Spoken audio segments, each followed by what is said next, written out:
Okay, so it's been requested a few times to show how this decoy retexture and packaging system works. I did not create this, but I'm going to show you to the best of my abilities how I use this for releases.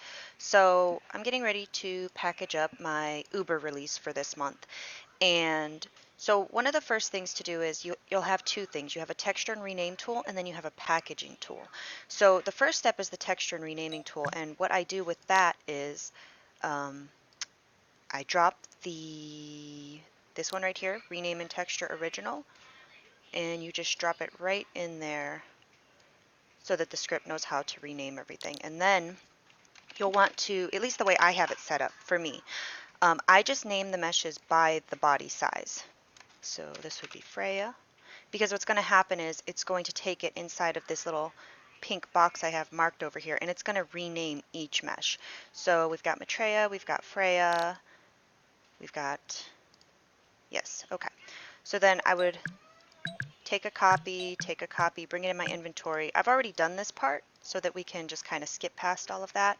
But so what happens is inside of here, I put all of the textures that are going to apply to the mesh, and then I put the two already renamed meshes by body size with the script inside of them. The important thing here is this configure note card, and there's different ways for how you can do it, but this just works for me. So I put in my brand name, I put in the product name.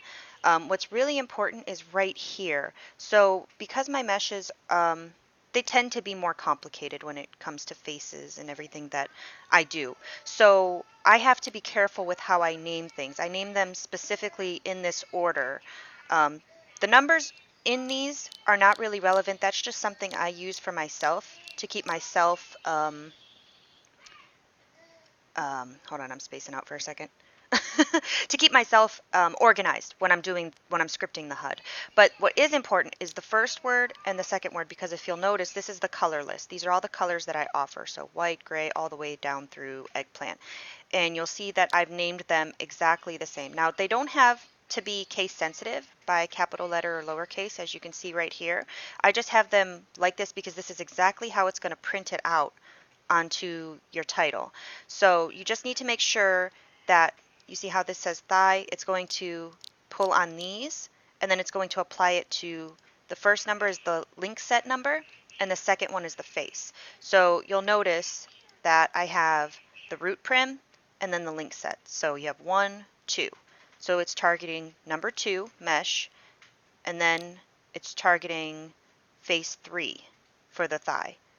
And I combine my maps as well. So thigh also applies to the calf, phase 2. Okay, does that kind of make some sense there? Now, if you were just using one map, you could just do a, you go like this, -1, and it would just apply it to the entire thing. But in this case, it's a little more complicated. So this is all set up. Let me just, okay, I already got that done. All right, so now it's just a matter of clicking it, and it starts running.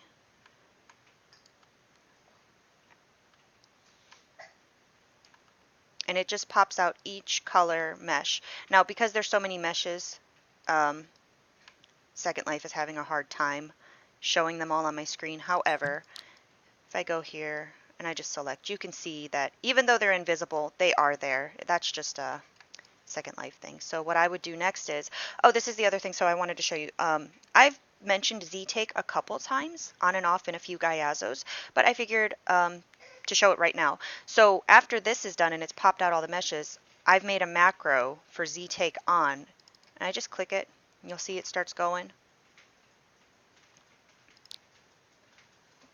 And it just starts pulling each individual one. So I don't have to right click and take. I can walk away, get some coffee, go check on the child, whatever it is I need to do. And as long as you're only selected on these. Yes, John, I know. You want to be in the video too? Okay, here. You can sit on my lap, just don't press nothing. So while it's doing all of this, you know, I can just go do whatever it is I need to do. So I'm actually going to stop it for right now because I've already done this part to save us the trouble. Let me delete any, there we go. So Then what you do is you come to the next part. But before I get to the packaging, the actual packaging, I want to show you.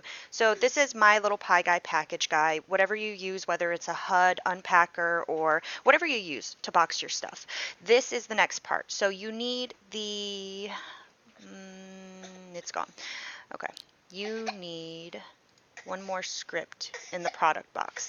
So it has to be named product box, and it needs to have this special rename package in it. Usually I just have product boxes already resed from different releases.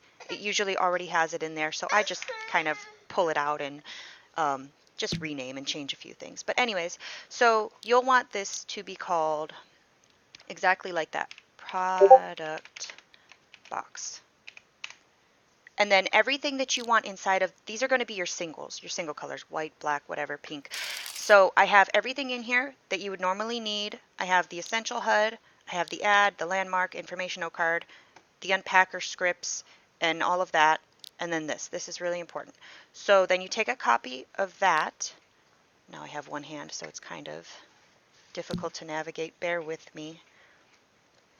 Okay, so then we come over here. And what we do is we take all of these meshes that we populated, we take them and we drop them in this box. All the sizes that are going to get packaged, plus the product box. Excuse me.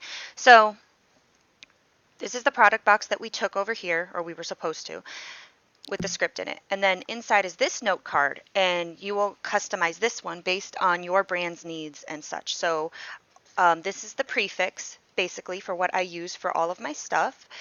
And then the product name, so what I named it. So this is Nefertiti.